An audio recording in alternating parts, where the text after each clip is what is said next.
very, very irritating for those of us trying to get about our daily business in the central bit of the capital city. Do you think that the Extinction Rebellion's protests, though, are justified by the cause? I don't think this is justified because I think regardless of the cause, we shouldn't be blocking bridges when ambulances might need to get over them in emergencies. You know, Westminster Bridge is one of the ones that has been affected at points this week, and there's a major hospital right opposite there. So I don't think it's acceptable. And the idea of Oxford Circus, a centre of the city functioning and making some money in the economy, I don't think that's justifiable. But I think the cause at the heart of it is incredibly important, and at least we're talking about it.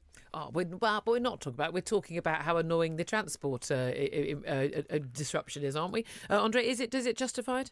Well, and I mean, thank goodness we're not talking about seriously the idea of having this citizens' assembly, which is effectively to abolish democracy, and what you said the other day, which was absolutely right, which is, you know, zero carbon emissions means a return to the Stone Age. The new West End company, they're the guys who deal with kind of the shops in the West End of London. They say their members have lost £12 million already. You know, the other thing is about this, and I'm so sick of the Metropolitan Police being such wusses on this. You know, they've got to clear these streets out. They've got to get rid of people. I don't know why we're paying these people to be police officers if they're going to take absolutely no action.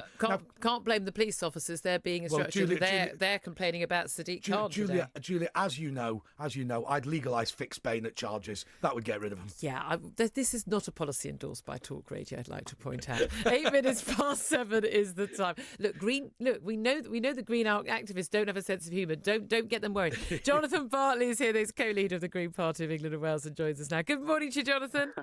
I know you've got a sense of humour. We don't have a sense of humour. Honestly, I don't know.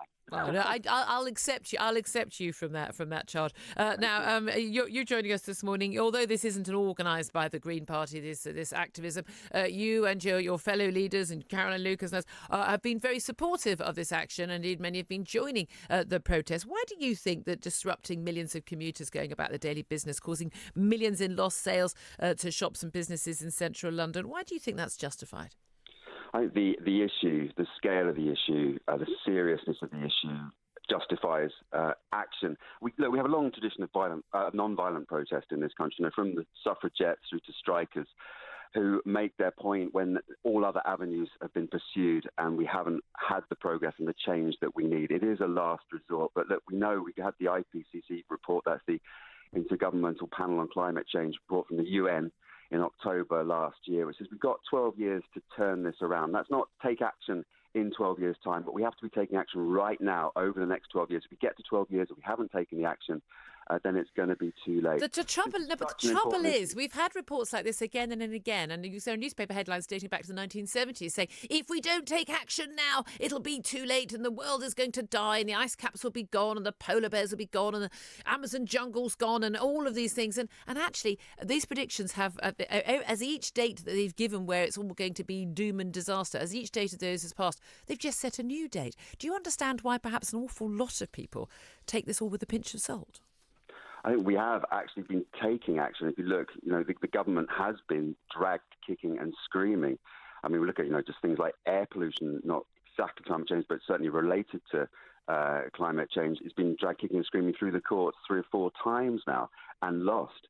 We have had the government put in place carbon targets as a result of these reports over the last few decades. So action has been taken. We've had those big summits, those big meetings of world leaders. But we are told that's not enough. Exactly. It isn't enough. And the more science is done, the more we realise how serious this is, and the more we realise that the action needs to be taken. All right. And again, let's leave aside a debate over whether or not that action needs to be taken, that climate change is happening, it's man-made, that it is something that's going to be a terrible, devastating effect on our planet.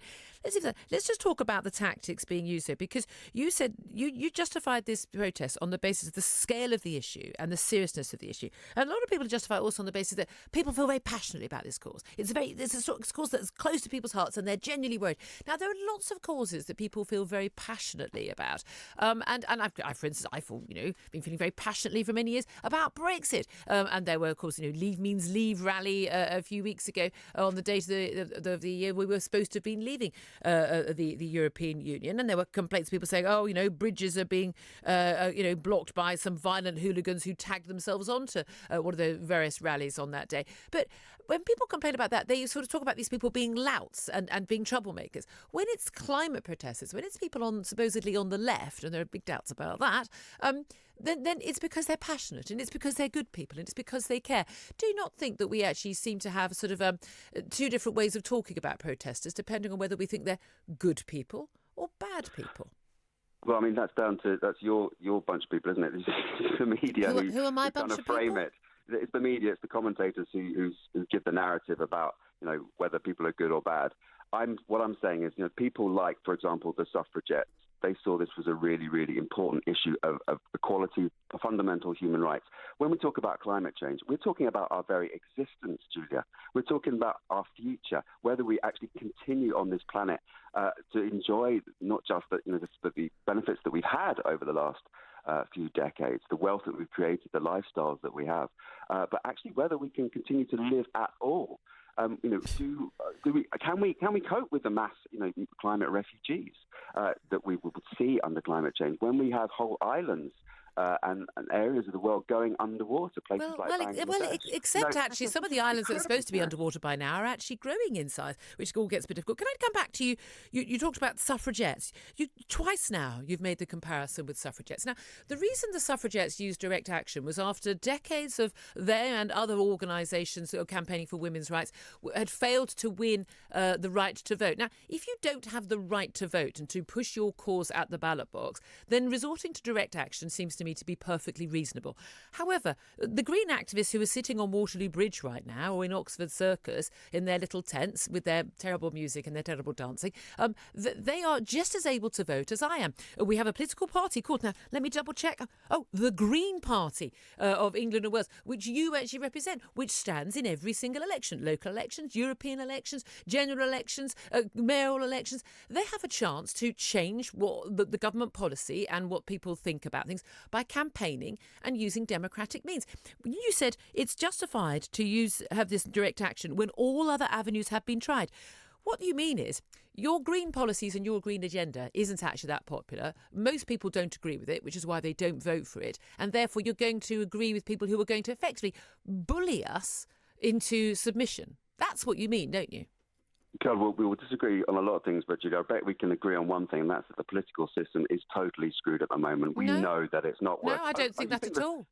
Okay, all right. Well, that's another thing we disagree on. MPs who defied the manifestos they were elected will no doubt see the error of their ways at the next general election when they are ousted. But I know you're making a point about that we don't have PR. Well, but we do have PR at the European elections, so why aren't you winning European elections? Well, we've just had a poll which puts us right up there. Yeah, what percentage? I think we've gone on about 10 with the top party. Right up there, 10%. Okay, so why are you not getting more? You've got European elections. Why don't you get more votes than that? If only 10% of people support your policies, why should the rest of us be bullied into a change of policy because you can't convince enough people to vote for your party? Firstly, we know that there's a whole range of competing issues that people consider in European elections. Brexit, of course, is framed and clouded a lot of the political debate and why we have our broken system, a very good illustration of why we have our broken political system right now. Now, if you look in other European countries right now, not just the ones where they have PR systems, they have, where they haven't had that Brexit thing dominated their media, they are waking up. And the Green parties in Germany, for example, has gone right up to second place. And we're seeing this green wave right across Europe. Now, right now, we're absolutely obsessed and fixated on Brexit, but climate change is bigger than Brexit. And what Extinction Rebellion is saying is hey, we have to notice this. We can't just be obsessed with this narrow focus on Brexit. We've got to look much more widely at what's really going on because it's a really serious issue. Do you support all of their tactics? I mean, it's one thing to have it in the news, but it's quite another thing when it's 3-4 days on. A lot of people are heading off on the Easter bank holiday getaway this weekend, but they'll be returning to work probably next Tuesday. Then people might feel rather differently about the fact they can't get around the capital city of this country. What about people, gluing themselves to the Docklands Light Railway? I mean, for goodness sake, there isn't a greener way of travelling other than a bicycle than the Docklands Light Railway, and yet they are trying to stop people getting buses, getting tubes, and getting trains. When I thought that was what we were supposed to encourage people to do. Well, this is about a much bigger issue, isn't it? No. Don't keep saying it's. No. You can't answer every question with "it's about a bigger issue." Do you think that those tactics do they have any coherence and make any sense? I'm saying that you were highlighting the transport, right? And so they're not trying to make a point in what they're doing and the tactics that they're employing about the type of transport that we're using on the DLR. Or, the point is to be clear and to raise the profile of the issue. Now, this is not bringing London to a standstill, is it? It's not, I wasn't affected yesterday, right? Maybe you were if you went through. I'm affected by it every day this week. I'm so sorry to hear that. No, Julia. you're not. I'm not at all. No, No, exactly. That's my See, I said some Greens have a sense of humour. No, but you're not. Let's get this in proportion. When people strike, people recognise and they listen to the issue. They may not agree with it, but it puts it on the agenda. And the fact that we are talking about it on your show right now, we would not have been doing that if they had not been taking that action. Michael Gove would not have been challenged about it. Sadiq Khan would not have come out and had to face it. Jeremy Corbyn would not be making statements about it if they were not doing that. And is anything going to change as a result? I hope so, because our very future absolutely depends on it. Okay. Can I just ask just one final question? I'm horribly late to go to the update on the news, but I've asked this question of a lot of people. All these predictions about if we don't act now, and if we don't act now, and if we don't do this by this date, then we're all going to die, and the polar bears, and et cetera, et cetera. Can you give me a date at which point we'll definitely have a conversation, whether on air or off air, when you'll go, sorry, I think we might have got that wrong. I think all the data was wrong. What is the date for you where if we don't act, that's it, it's all over for humankind? Well, we know it depends on what action is taken and when, and the way that the government has been handling it. It's been setting 5 carbon targets. What we know is that the government will miss, give me a date, by own admission, by those carbon targets. Okay, so we're going to miss it. On what the basis? Give me a date. Well, it depends on how much action you're taking. Give me a range of dates. It's a nonsensical question. No, I'll direct you to the government's ratcheting kind of programme, which sets kind of 5-year intervals where it has carbon targets to meet by certain dates. Now, we know that we're starting to address those emissions. It depends on how much we're able to address those emissions and bring them down. It's a nonsensical question, Julie, with the greatest respect.